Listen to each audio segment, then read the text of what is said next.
How to delete YouTube videos. Hey there, welcome back to the channel, and let's get right into this tutorial.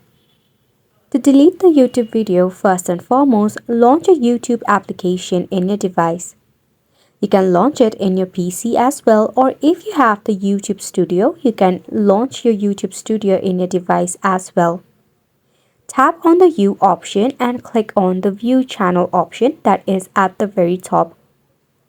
This will redirect you to the new option. Click on Manage Videos.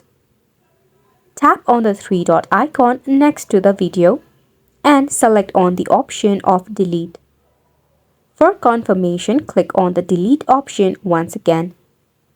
And this is how you can delete your YouTube video easily in your YouTube app or in your YouTube Studio as well. If there is a problem regarding this, there might be an issue with your app. In order to solve it, go ahead and follow this quick and easy step. Firstly, exit from your YouTube application. Then press and hold onto it and head over to App Info. Force stop it, head to Storage and Cache and tap on the Clear Cache button. After this, try the process again and I bet this should work to delete your YouTube videos. This sums up the tutorial as well. Thank you so much for tuning in.